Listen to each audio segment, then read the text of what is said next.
Hey everyone, welcome to Container Identity Working Group, October 2017. So today I'd like to talk a little bit about some design work we've been doing inside Google. We've been having a bunch of discussions over the past couple of weeks and kind of present some of the stuff we've been talking about and get some discussion here. We also talked about it at sig-auth this week, so if you want to see more of this type of discussion, have a look at that recording. Essentially, the kind of like the broader context for this is we want to be able to have a simpler way and a more secure way than we have at the moment to authenticate to Google APIs for Kubernetes users. And we want to also, in the process of kind of doing that, provide an extension point for other integrators that can, say, the Vaults and AWS integrator and Azure integrator to have like this good extension mechanism to basically allow others to build similar authentications to other identity systems. So we've kind of been having a lot of discussions about what's the best way to do that, what's the kind of the best extension point for Kubernetes, and then how we can. The idea is to essentially tie a Kubernetes service account to a Google service account so that we can kind of like export the trust of Kubernetes. So we can say like, Kubernetes says this is a service account, and you should trust it because of these reasons. And so it's like, how do we kind of export that trust out of Kubernetes in a way that external systems can understand it and verify it? And so Mike has a design that we've iterated on a couple of times kind of in this group. And so the second version is now in the agenda. And this is what we discussed at sig-auth. So I'm going to hand it over to Mike and CJ, who've been working on this to talk about it. But maybe, Mike, if you want to introduce your current plan. Yeah, it's an iteration on the design doc that I had sent out 2 weeks ago. The main difference between the first doc is I picked a single issuer model, and it's a bit different than both of the issuer models outlined in the original doc.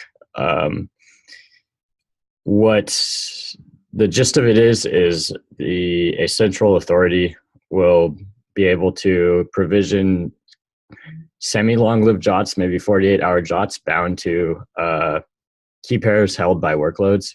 And a workload can downscope that JOT and create a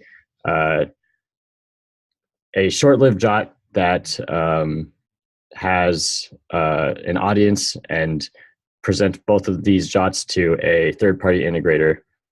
This is a standard called JOT proof of possession semantics, using the asymmetric key model in that RFC.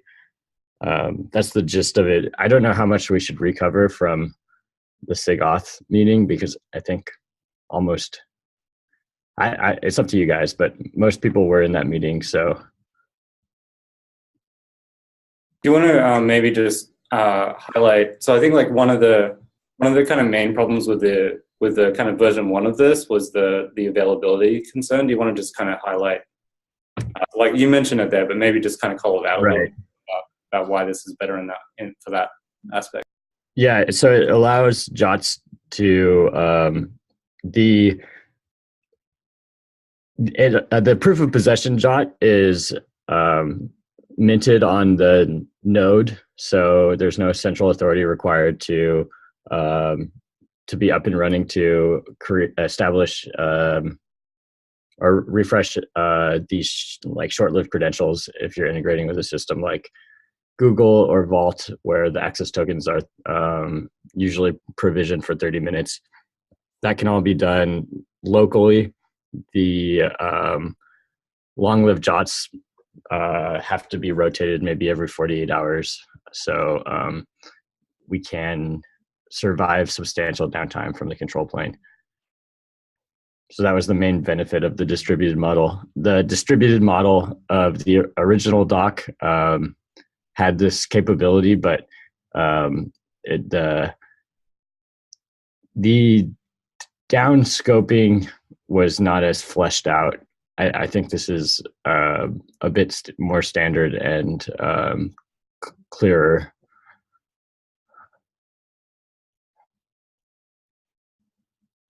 The thing I like in particular is this downscoping mechanism doesn't involve X509 chain validation, like embedded in the jot validation. And that's great.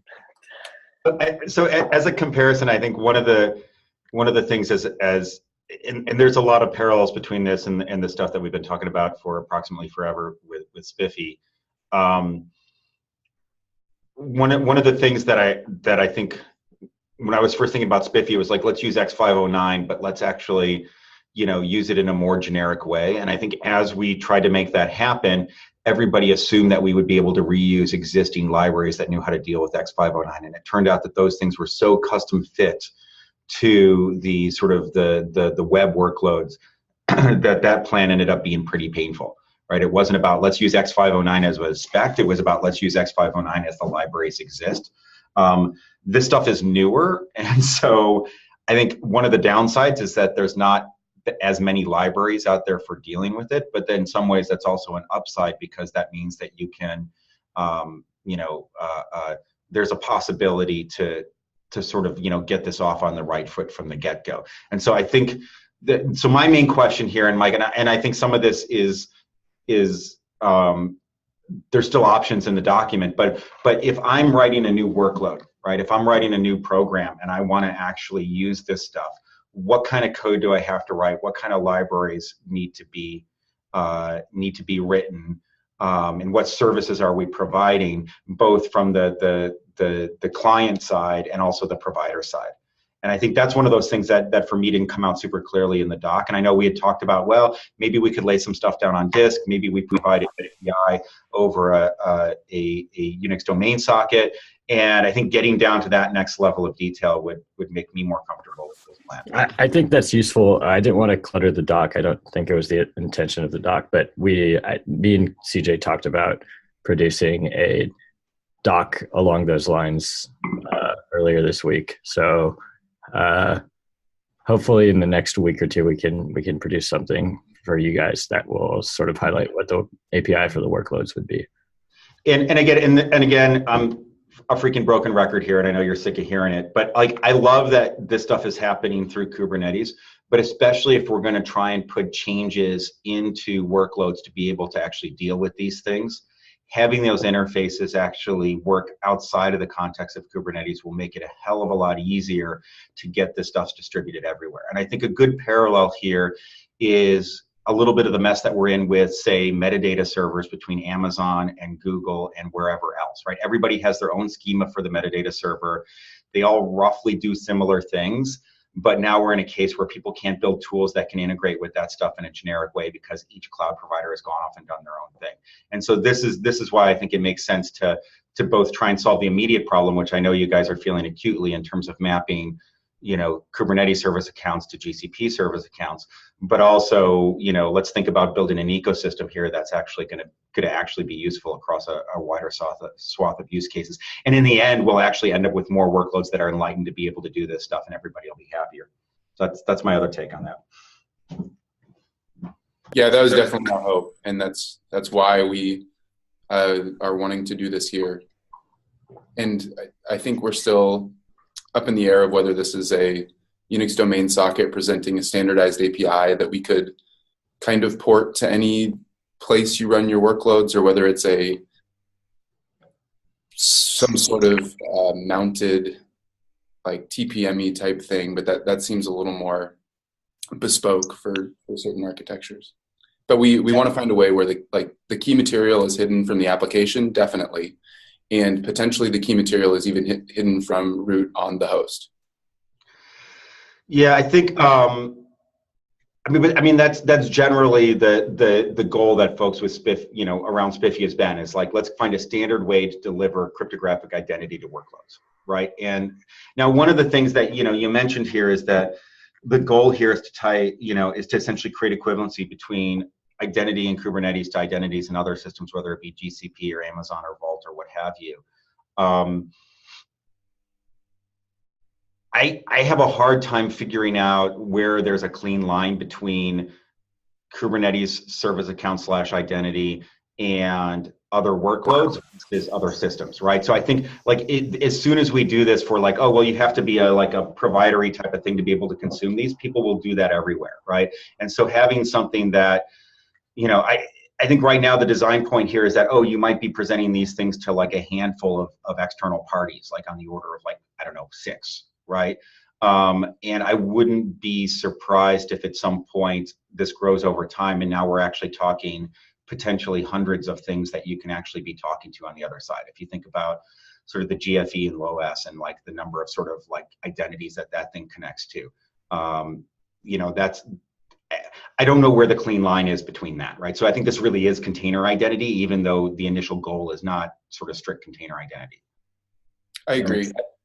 I think that's something we're pushing up against too, is that this really is your identity in Kubernetes, and how that maps to something in some provider is kind of up to the provider. And we want to provide a good model for that.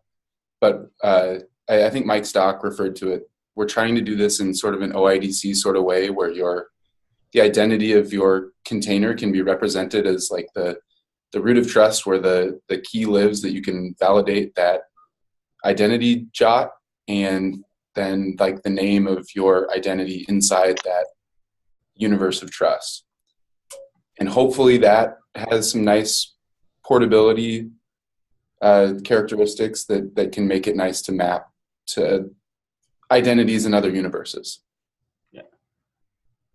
And I think, you know, using this JOT approach and using the X509 approach are not mutually exclusive, right? It could be that when we have this workload API, that you can ask it for different types of cryptographic proof, and it can tell you, oh, I have a cert available for you, I have a JOT available for you, and it's not a one-size-fits-all type. There's definitely some pluses and minuses to the different approaches there. Yeah, I think we were talking about this just a minute ago, but there's a compelling use case for these kind of token-based credentials, because there are use cases where you need to transit layer 7 proxies, either on the way out of your network because you have egress filtering, or layer 7 egress filtering, or on the way into your network because you have something like the Google front end that's going to terminate TLS and then proxy layer 7. There's also obviously compelling use cases for certificates, the big one being server identity. If you want to authenticate the server side of the connection, then doing that with tokens would be awkward. So I think having a sort of workload API with a couple of different profiles for the same abstract identity is a good idea. Yeah, in these discussions, we kind of started out with, well, there was always can we do all this with X509? And, you know, like we had quite long discussions about whether that we could make that work or not. And we kind of eventually decided, no, we need both. And we think probably any solution is going to have like a bearer token approach and a X509. So Justin Burke at Google brought up something yesterday, which was about basically using X509 certs, but not using them with TLS, using them sort of as SMIME signing certificates. I don't know if, I mean, those tokens are not necessarily comparable in size to JOTs, but I could imagine something along those lines. But it gets more complicated, and you do get into like the weeds of, like, to get kind of similar semantics to what we have with this proposal, you need to introduce a CA that lives on each node, and that CA needs to be like name constrained. And then you get into like how many X509 libraries properly support name constraints, especially name constraints. Well, so what Evan has learned is lots of things that support name constraints on DNS names. Not so many of them support name constraints on things like URL, subject all names, and like sort of more interesting kind of use cases beyond what you see in the web PKI.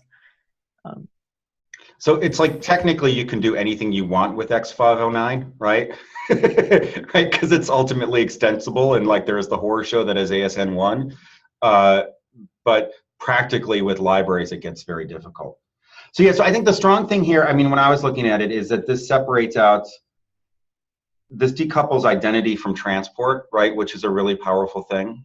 And I think the deep coupling of those with mutual TLS is is something that folks have worked, like SNI is one way of starting to decouple transport from identity in a little bit, right? Like, so like we find like people patching around the fact that mutual or like TLS in general tightens these, binds these things together. And then I know that, within Google, when you look at sort of like the way people use gRPC, there's different levels of protection that you can offer there. One of those is strong cryptographic identity, and then another one is cryptographic identity with encryption, right? And so there's more fine-grained choices that users can make when they want to communicate in terms of what level of protection that they want. And so this definitely gives us more freedom around that. So that seems good too. So I have a couple of questions, I guess.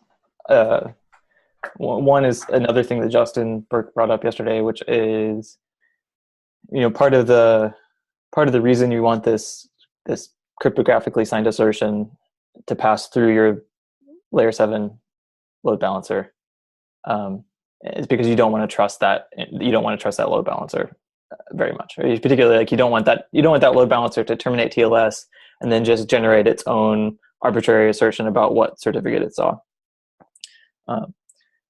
But this model sort of, without some extra work, doesn't do anything to bind the token to the request. So that front end is still free to like copy the token to a new request or generate its own request authenticated with that token. The kind of alternative approach is something like AWS does, where they actually sign the request body.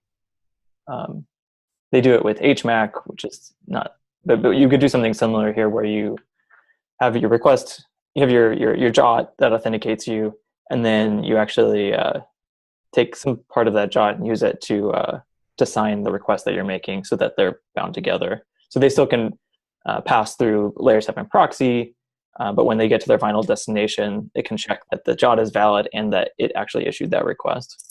I think one scenario there, Matt, might be something like a work queue, where you want to put an item in a work queue and you want to sign it that, hey, I put it in the work queue, right? And it's very clear that there's, not only are we talking about discontinuities in terms of connection, but we're also talking discontinuities in time, right? And that ends up being something that's very, like, without some sort of message signing, it ends up being meaningless. Yeah. So I mean, with mutual TLS, you get that for free because you bind that to the TLS session. But there's no reason. I think the only kind of tricky part is just defining the semantics of exactly which bytes in the request you sign, which like AWS does. I think that there can be agreements between the clients and the third party. So in the case of Google Cloud IAM tokens, we would probably re-encrypt the token that we send back. That's a method mentioned in the doc. So we would take that public key of the long-lived confirmation claim and re-encrypt the access token before sending it back over the wire. Yeah, so that works if you're using your service account v2 JOT to trade it off to another system to get your token back. Right. Yeah. I think that I guess the point is that it is an agreement between the client and the third party to implement stronger security like that. And I think that we can recommend things. Encryption is one way to do it. Payload signing is another way to do it. Yeah, encryption only helps in kind of the case where you want to stop someone from reading something they shouldn't read. But if they're making like a post request to delete something, it doesn't really matter whether you encrypt the. Right. I had hoped that these JOTs would not be used as. I think that this was mentioned in the previous doc. I think that there's a shortcoming to using these JOTs as session keys. I'm not sure that's the right thing to do. The primary purpose of these JOTs is to integrate as OIDC and to export a trust assertion, not to be a bearer token to a resource server. I can try to make that clear if people agree with that. I think that makes sense to clarify that. I think there are use cases. So the Google Cloud case is a case where you already have a robust identity provider on the back end, and so you just need to trade in your token for an access token, access key. The kind of more like in cluster service to service kind of authentication case, you probably don't have like another identity provider that's like the Google GCP identity provider. So it would be really tempting to use these things as session tokens, like access tokens. If we could support that use case, I think it would be valuable for that use case. So yeah, Mike, I think just to put a finer point on that, I think it's really great to be crisp about what the goals are out of this, but we should also be thinking carefully about how are people going to abuse this, and if they abuse it in a way that leads to some bad outcomes, it doesn't matter how many sort of red warnings we have on our web pages, they'll still blame us for actually having, like, if you look at JOTs in general, they've gotten a bad rap in a lot of circles just because they're like, we'll just use a session token, it's not any better, right? Just because people assume that they're doing more than they actually do. And so I think the capacity for subtlety in this world is unfortunately relatively low. So I think we just got to be careful about sort of how this stuff is going to be abused. Yeah, so the response is to enable that by prescribing a couple different ways that you can make it a little bit better. So Eric Chang had a question in the chat. Yeah. Folks didn't miss that. Sorry, dude. No worries. There was a little bit of conversation earlier about some possibly having a Unix domain socket to expose some sort of API. In the actual proposal, it just sort of talks about, the application gets or has a private key. It, mints it itself. What part of the proposal, or what part of the private key minting or sub keys or the sub JWT signing or that kind of thing do we see behind a API we would expose the actual workload?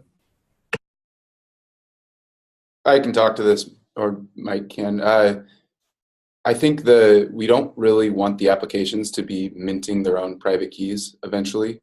We would like to hide that and never have that available. So I think the most basic thing you can have is just a kind of sign, encrypt, decrypt API where you have access to a key and you can do stuff with it without being able to see it or exfiltrate it.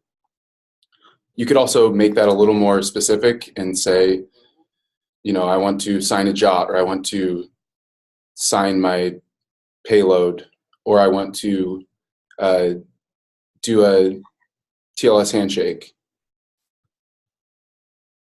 But hiding the actual key material from the running binary is the key piece. But CJ, I have a question. So at where do you expect this API to happen? I mean, where do we actually store this key? So eventually, I think a really good location for the key to exist is inside something like a TPM or a VTPM. At first, I think it's probably reasonably okay to just have it be readable by root on the host, and the thing presenting this API can just use the key in memory to sign stuff. But then you have the problem that a container breakout with one more privilege escalation or something gets you key material and then gets you identity impersonation for up to 48 hours or however long we make these keys valid. I think we had some discussion about this node agent idea. So do you feel like this node agent should be the actually place to provide API, or we have another stuff? Yeah, I think the API should definitely live on the node. I don't think this should be transiting the network. Right. Go ahead, Mike. Sorry. I want to get back to Eric Chang's question real quick before we move on. I think there's two options. We can expose low-level private key sign, encrypt, decrypt operations, or we can opt for a higher level API, such as get token, validate token, decrypt. So that's a design decision. One, I guess the low-level API requires thicker client libraries and a little bit more work on the client library side. So that's a negative, but it is sufficiently general to encompass TLS connection establishment. I don't know. I don't know what the right answer is yet, but there are two options to weigh when we design that API. So if you present like a lower level signing interface, does that potentially, so if you have a rogue workload or a workload that becomes compromised, if you give them a low level signing interface, they could potentially monkey around with the token a little more than if you give them just control over like audience or a couple of fields in the token. That is very true. I think there is some benefit to having just a higher level interface. That way you can control things like expiry and stuff. Yeah, exactly. So you prevent like a rogue workload from generating a forever token and exfiltrating it. I mean, so ideally, like anybody consuming that token would actually validate the chain of claims and down scoping up the chain, right? But now you're essentially, you're trusting the acceptor to actually, do correct validation versus, putting safeguards from minting bad stuff to begin with, right? And I think it probably wouldn't actually be a forever token. It would probably be like a 48-hour token, or it would still be bound to the parent ideally, but that parent might be pretty long-lived. Well, I mean, you could have a scope on that thing that the node agent holds that says, hey, this thing can't mint tokens that last more than 15 minutes, right? So you could have a sort of like a downscope of the derived tokens that's a shorter timeline than the downscope of the lifetime of that token itself. I think to do that, though, you have to control the API, is what Matt was saying. That if you just expose the sign, then whatever I do in my rogue workload, I get to sign whatever. Counterpoint, I guess, is if you do want to, as a client of this, you want to do something like request body signing to bind your token to a request body. Now, the workload API on the node agent has to support that because you have to build or pass in a hash of your request body. Or if you want to do, special, very domain-specific types of downscoping, right? Or restrictions on the thing. You could see that being an extensible set. Yeah, I mean, it's kind of the trade-off between like it gives us flexibility, but at the same time, with flexibility comes exposed complexity. And so the more levers you give about, you can add custom claims, or you can sign an arbitrary body, or you can require the response to be encrypted, and then you pass it to the local node agent to decrypt it on your behalf. Like all of those are useful, but all of those expand API surface. So just figuring out what we need initially and kind of making sure we don't shoot ourselves in the foot for expanding to some of those use cases in the future. We talked about something similar on the Spiffy side for X509 certs, specifically looking at, do you give the private key for the cert to the workload, or do you only expose it through like a handshake API? And I think where we've landed there for now is maybe both, depending on policy. There's some workloads where your workload doesn't understand that handshake API, and you just want to give it the key and you trust it.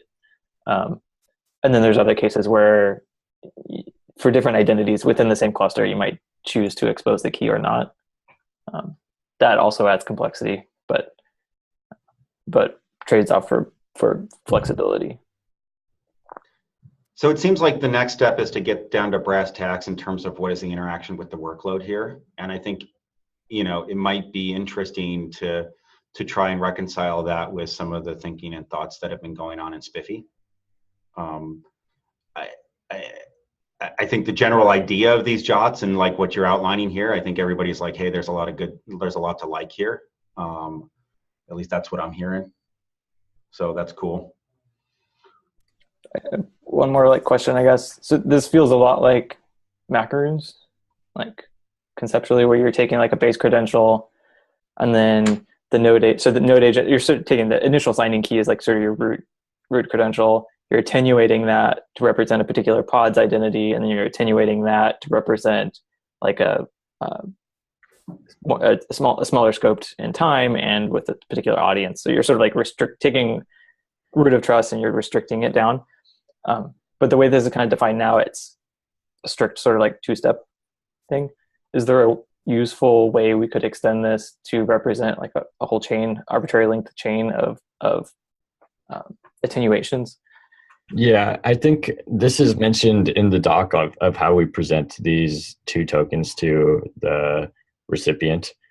The the 7800 RFC is specifically does not prescribe a proof of possession challenge. So it's kind of up to us to decide how we want to do that. We could use embedded JOTs to do this, and that would get you sort of the macaroon feel. We could present them side by side. I'm not sure what's preferable. Basically, I think what you would want to do is you would want to know what the downstream key is and create more confirmation claims per one confirmation claim per level, I guess, if that makes sense. So CJ, I'm sorry, go ahead, Mike. I didn't mean to interrupt. It's I don't know if it translates perfectly. But it is definitely something we should look at. I don't know. It's almost interesting. The thing I've been thinking about on the Spiffy side is sort of more like, Spiffy is not necessarily headed down this road, but actually something more like a tree rather than a chain, more like a tree of assertions where you actually have some assertions that are coming from different roots of trust. So like, let's say one signer that represents your GCE node identity. So it's willing to give you a token that says you're running on this GCE node, this GCE instance. And then another root of trust, which is coming from your Kubernetes control plane that says like, yes, this workload, this pod is scheduled onto this node. And then being able to somehow express in a token that both of those things line up.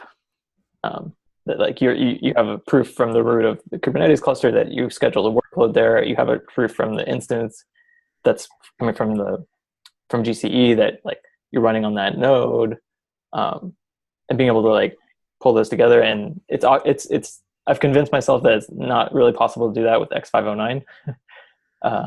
But I would be interested to see if there was a clean way to do it with this kind of token scheme, since we're sort of, not that we're fully inventing the validation logic, but partly inventing the validation logic here. Right. I'm not sure. Let's definitely explore it. You could also just have multiple chains. I think macaroons definitely supports branching, but they all rolled up to a single root for a validation chain. I don't necessarily see a problem with a client requiring, or a recipient of some assertion to require multiple chains.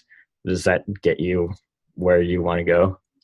Yeah, I think so. You'd almost want to embed some of you don't want, like, so when the Kubernetes control plane issued its sort of top level assertion, it will not actually maybe bind that so that it was only valid if you also presented the nodes, the GCE's assertion. So I think there's almost it's not necessarily the verifier might not know those constraints. Right. Like a sibling assertion or something like that. Yeah.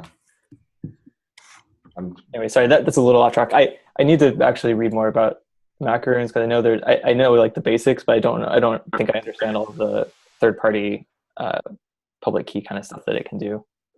I need to read about macaroons too. The stuff you're saying, Matt, is more of a defense in depth type thing, right? It's not adding any. Yeah, it's sort of taking away so that your Kubernetes control plane then kind of can't mint arbitrary secrets without like the GCE's kind of assertion, node level assertion also being valid, and your work the GCE side can't mint arbitrary assertion, can't mint arbitrary. I don't know. It gets weird. Like you have to introduce, at some point you have to introduce sort of like a policy layer where you tie those things together. Right. Yeah. I think like in Mike's model, we have kind of the one chain that depends on several pieces working correctly. And this would let you say like, well, even if maybe you were able to trick the control plane into registering your public key as a workload, you still need to be running where the control plane thinks you're running. Yeah, I think it gets way more interesting if you think about assertion engines. So like, let's say in the future, GCE presents you an assertion, not just that your code is running on an instance, but that your code is running on an instance and the kernel is still validly signed and your code pages of your application process are signed. And you can actually you can follow those up. It gets more interesting to think about different kinds of plugins providing assertions of like those pieces coming from a TPM or something. Yeah. so that you do trust that part of the system really well. You trust it to assert things about your code, but then you still need to layer on like the scheduling thing so you know what metadata that thing has. So we broached that a little bit. I think the way we were thinking about it is that you could have the key live in the TPM, never exposed, and the TPM would not allow you to sign the things unless those kernel level measurements were still intact. But that then again, like, you still have to trust that all of that stuff is working underneath you once you present that somewhere else. You don't have a way externally of saying, can I validate directly against this thing? This may be sort of a pipe dream. I'm not necessarily unhappy with the proposal as it is. I'm just thinking if we're going to sort of take this big step and introduce, I think it's basically a new standard for chaining JOT assertions. So maybe we can support a more complicated use case. Let's experiment, I think. So right now, if I'm reading this right, generally the chain as described here will have two links. You'll have the Kubernetes identity issuer, which will be paired with service accounts, where the issuer will be your cluster. We still don't have a strong idea of cluster ID, but that's a different ball of wax. And then there's the subject would be the service account name, right? And so there'd be the central authority that would then provide a JOT to the per service account to the node agent, right? And then each of those things would use the same private key that might be stored in a TPM. And then that node agent then would use that to actually create downscoped ones for the workloads. And so I guess the chain goes workload JOT to node agent JOT and there might be some sort of JOT representing the root, right? I don't know, or maybe it would be a JWK for the root that would be distributed in terms of people trusting these things. Is that correct? Yeah. So part of the workload API would be distributing the set of JWKs that you want your workloads to trust. Right now, we're assuming that there's some out-of-band registration that actually pairs the JWK for the Kubernetes cluster with the with whoever is going to actually do the translation into some other authority, right? So if we're going to start doing peer-to-peer stuff, distributing the set of JWKs essentially becomes the moral equivalent of distributing the root bundle across a set of machines. And so that's something that I think should be covered. Or alternatively provide a validation API as part of that workload API. Right, yeah. I mean, I think just the idea of like, we don't want to force people to come up with their own magic out-of-band ways to actually, distribute the bundle of JWKs because it's going to be easy to get that wrong. And so, anytime I guess what I want to say is like, if you can mint a credential, you also want to be able to verify a credential. And so we should make sure that we think about both of those. I'd love to comment on the doc, but OpenID Connect provides sort of standard discovery URLs where you can advertise JWKs or the JSON web key set that are valid. So that's at least one way to think about that. But now your root of trust is like the root bundle that happens to be installed when you talk to that thing, right? Which is like a total Wild West shit show, right? Yeah, I think it pivots you over to needing to trust like the web PKI to download that JKS. Like, we can avoid that. We're in better shape. But you can also choose to pin it. I think the interesting case though is if we do sort of do some kind of dynamic discovery of the JKS bundle, you can start rotating the root key, which is attractive. And then the other thing is that like these chains might be deeper because right now I think there's this assumption that you're going to have an identity issuer that's like paired one-to-one with a Kubernetes cluster, and the issuer will probably be that cluster. And I think as we move towards more interesting worlds, and this is it's going to be both Kubernetes and off Kubernetes, and it's going to stretch across Kubernetes clusters. And so I think that chain may actually get longer as you actually start having more centralized roots that delegate some of the key space, some of the subject space to sort of different subdomains. And so I think that there's, I don't think there's anything that precludes that, but I think that that's something that goes a little bit beyond some of the assumptions here. Is that correct? Am I misunderstanding? Yes, that was not those use cases were not thought through in the doc. Okay. Yeah, I think there's potentially even like just a relatively simple case. It could be useful if you had this kind of thing running on premise. You wanted to have your root credential offline, and then sort of meant a moral equivalent of an intermediate CA for your actual token signer, the centralized signer. Yeah. And then I could see like, oh, and then I have a Kubernetes cluster running in the cloud. And now I maybe, every, 2 months, I actually prime that thing with a new key from my central key, right? That's running on-prem. And then we would do, and then that subject there, we would have some sort of downscoping where it's like, hey, this intermediate key is only good for this part of the subject namespace, right? Where there would be some sort of, This is where Spiffy is using URLs as a namespacing. So that's Spiffy URL protocol. Something like that could be useful too. When we're defining the chain validation, if we say that the child jot has to be the parent jot has to have a prefix that matches or something like that. Basically, naming constraints. One of the nice things about just reading it at the cluster was it made the naming a little easier. That if you just have a OIDC type provider and then followed by the service account name in the cluster's identity universe, you already have naming kind of solved. And these provide a lot more naming challenges as soon as you extend that universe beyond a single cluster. I think it's like you need a cluster ID. Yeah. Well, I think my concern here is that, like, not everything in this world is actually going to be neatly bundled into clusters, right? If we start thinking about, oh, hey, do we use this for authenticating the API server to aggregated API servers, right? Well, we're going to have cases where aggregated API servers, when we're doing like a webhook type of call out and back and forth, we're going to have a case where those things may not be running on cluster. There's still folks who are like, if it's part of my control plane, I'm going to manage it with systemd with the tool set that I understand.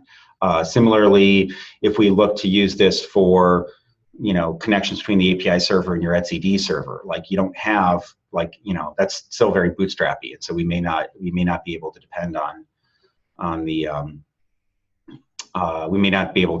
sort of the cluster really existing yet when you're actually creating those credentials.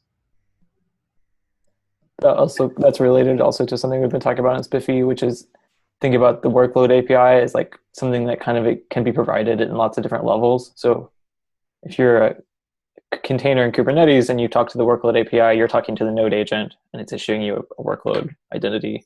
But then, maybe in the future, if you are running on the physical node and you talk to the workload API, you're talking to something, maybe in that case, you're talking to the node agent, but you could equally say that like actually your cloud provider provides you this workload API and you get, so it sort of just goes up the chain. And you have different levels of this that are implemented at the node level, at the workload level. Yeah, so this workload API could be provided by the metadata server if we do it right. Yeah, and that gets into like the kind of macro and arbitrary chaining semantics that may or may not work out well in practice. I don't know. So Mike, you should start prototyping. Hang on. You already are. Hang on, guys. I think Spike, you keep trying to say something, and I don't think any of us can hear you. I can't hear you. Oh, sorry. Yeah. Oh, I didn't see that. Yeah, I just kind of noticed every so often, and I thought he was not going off mute, but he is off mute. All right, so we just have to lip read. We can hear you. Can you? Yeah, we can hear you. Okay. Yeah. So I was saying, in the next level of detail with this design, I would like to see some discussion of phasing, because this discussion has gotten kind of like pretty advanced in terms of like, oh, we're gonna have like the workload API provided by the cloud provider, and like all of that stuff, sounds really, really interesting, but also I don't want it to be that, okay, right, we're going to do, a year of work and everybody has to rewrite their workloads in order for anybody to use any of this. So just a sort of discussion about like, okay, what are we going to do first, and what is that going to get us? What are we going to do second, and what is that going to get us? as we move forward. I'd like to see in particular like a proposal for how you get a backwards compatible service account jog that sits in the same default path and like just works. Because I think it's possible, especially if you do the token inside the token thing, and then it should basically just work, except for rotation. If you're willing to murder your jobs, I think you can make some stuff work. You might have to have like a special carve out, special case where you do need like a infinite token for legacy pods. And then as we teach kube control clients, as we teach config kind of clients to reload, then that goes away. Yeah, maybe that's an API server level config if you allow BWC infinite JOTs or not. Yeah. I hate the idea of forcing people to bounce their jobs to get new credentials. That just seems like, it sounds great, and then like I can just see the support sort of emails now of like, my job gets killed every 30 minutes. What the hell's going on, right? It's like that's not going to play well. Yeah, don't underestimate mobs with pitchforks. We can leave the tokens controller on for 2 releases while we phase in this new API.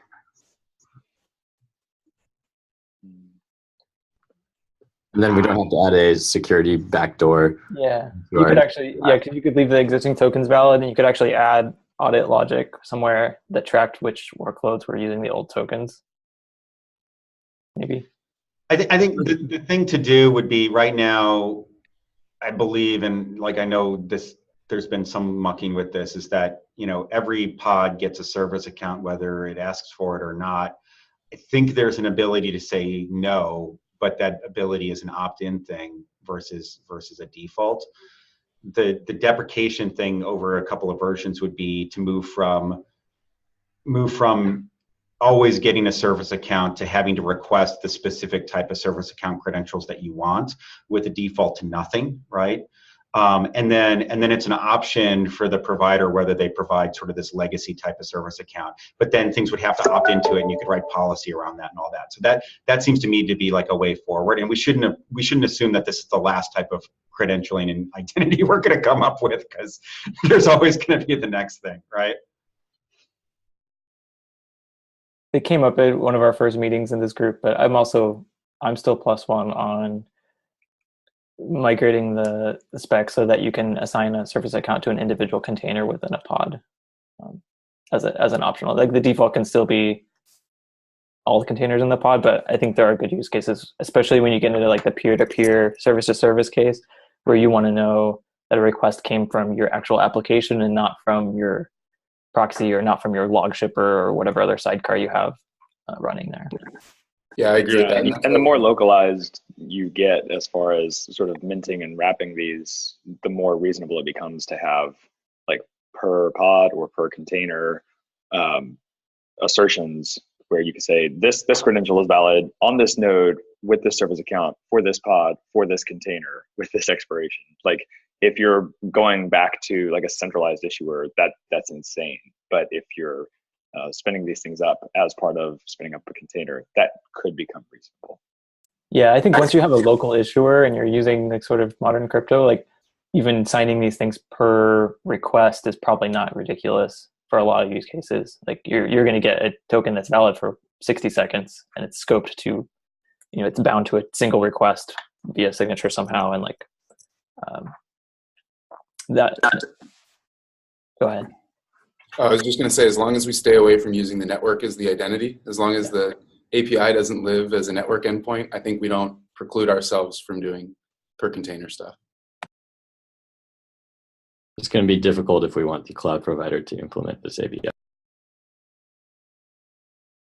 Well, okay, so if we want the cloud provider to implement the API, I could see something along the lines of, and I know that we threw around a bunch of ideas on how to actually sort of create a stronger set of accesses to like the metadata server and GCE with sort of like, you know, some sort of token on first boot type of thing. And like, but if you can establish sort of like a rootish level process having exclusive access to some part of the metadata server, and then have that thing essentially be a proxy skyhook to expose this within the VM, then I think you start getting to the idea of like, oh, we can expose this in a relatively sane way by the cloud provider. So, you know, there'd be a little bit of machinations inside the VM, but I think it's totally doable. Yeah, we've walked through some of what it would take. Like you could probably play IP tables games with a node agent that can do cap net admin stuff inside each running container, and then it would have to proxy, or it would IP tables to some port on the metadata server. So, I mean, have you looked at the kubectl stuff? Only briefly. But that's essentially what it does, is it plays IP tables rules to essentially spoof the metadata server and then serve up AWS IAM roles on a per container basis. It trusts the network in terms of like the incoming IP address on that machine maps to a container, and then it trusts it. So, and it doesn't actually have sort of like every node has access to every role that every pod could get. So like that's not ideal either. So it's not the end state, but from the user experience point of view, it ends up actually being somewhat similar to what I think we're talking about, which is like, hey, I'm a container, I start up, I talk to a well-known endpoint, magic happens, I get credentials, right? I mean, and that's really what we're all aiming for. So this avoids, I mean, this approach that Mike's proposed avoids some of that by having a domain socket, because you can put that on a path that's only in the mount namespace of a single container. What's the state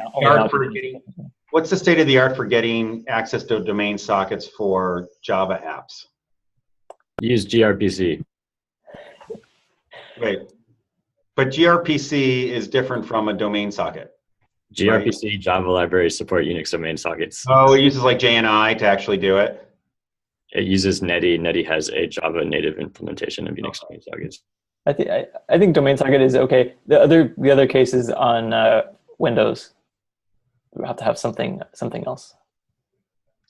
Yeah, so I think, transport is different from, we need some sort of verifiable transport locally on the machine, right? Unix domain sockets are one way to do that. I'm like we can. So the two things I like about domain socket, there's three things. One thing I like is they already are namespace per container. So you can put one in a single container more easily than the network, like regular network interface. Second is you get identity information easily from the server side about the PID of the thing calling in. So you could potentially use that in the node agent. So like Evan has built all this code. It's not fun, but and then the third thing is I think it precludes a whole bunch of potential like remote file inclusion vulnerabilities where you have a server that you can trick into making a request for you. Mostly you're not going to be able to trick servers into making domain socket requests for you. No, that's one of the big. Can't necessarily rule that out because somebody's probably written that code, but it seems unlikely compared to like the case with AWS metadata service where it's relatively common vulnerability. You can trick a thing into making a request to that metadata service and give you back role credentials. So I have a question, Matt. So about the UDS. So we mentioned that to me, it feels like the UDS is just a pass and it's a file pass, right? So how do we stop one container, one workload from accessing this file pass? So which is this file pass? If the file pass is only for workload 1, how do we stop it from workload 2 to access this file pass? If they have the name, they can access it, right? How do we set up the permission? So two workloads are in different mount namespaces, so they have different views of the file system. So you would put this Unix domain socket in workload 1's view of the file system, but not accessible by workload 2's view of the file system. But also on the server side, like on the node agent side, you can request via the kernel, the PID of the process that made the connection, which allows you to distinguish, even if you mounted the domain socket in multiple containers, you could have them all connect and then look at the PIDs to find out who you're talking to on each individual socket that comes up. I've been working on code that does that for Spiffy. I don't know if you want to talk about it. It's hard basically because you get the PID and you can get the PID in the PID namespace, but then working that back to a pod or container identity, basically the only way to do it right now is like give to look at Docker labels and then that only works if you're on Docker. We managed to map it through like C group information. So when the pod comes up, the C group includes the pod UID and Docker container ID, and those kubelet knows about those things. So actually, there's a PR open right now at Spire, which is doing this. I think the really only performant way to do it is to run your workloads as different users, because the effective use, the user is also available from the socket API. I think that is, otherwise you're going to crawl some file system, and you have to do it transactionally. So you have to do it every single time somebody makes a connection to you, and you have to do it after the connection is established. Can you also do this by just having one separate Unix domain socket per container? Yes, that is so much easier. Yeah, that seems like way easier. And if you want to add the PID validation, you could as extra credit, but actually, like, you just trust that the mount namespaces are going to isolate containers from each other. Yeah, I'm not absolutely. It adds more than it produces problems. So Joe mentioned curl. This was also something I was going to bring up. Like, I think it would be really great if you have this token interface.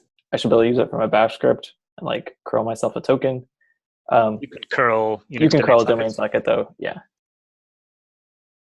Yeah, I think the curlability. I think there's gRPC versus plain old HTTP JSON, and then there's Unix domain socket versus some sort of link local thing like the metadata server. And I think those are two separable things. And I think at this point, Unix domain socket, the pros outweighs the cons there. It's a hell of a lot easier to figure out how to secure that. So yeah, but I still think we should have plain old HTTP. we can have both. Phases, Joe. We can have them both on the same port even, right? Yeah, that's what I said. Why not both, right? So yeah. And I think there's other things that we're going to want to specify, like which Unix domain socket should I use? We could have a standard sort of like, and this is what we were thinking about with Spiffy, a standard like environment variable. You come up, this environment variable says, here's the path that you use to actually get your workload API endpoint.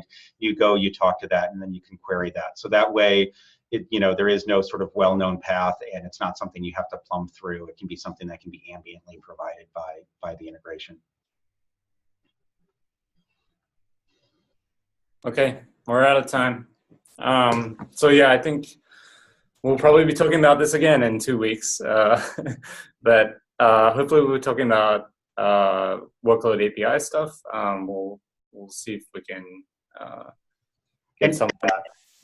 So beforehand. Mike, CJ, Greg, like as you guys start prototyping this, and I know that you are, steal some code from Evan. Yeah. He's down here on my Brady Bunch thing. Like steal some code from Evan, because there's a ton in common with what you guys are doing here and the stuff around Spire. And so I think I'd love to see ways to not diverge if we can help it. Yeah, that sounds like a good idea. We're going to work on the workload API doc, and we're also going to work on some reconciliation with OIDC. So hopefully we'll have clarity on both those things by next meeting. Great. Thanks, everyone.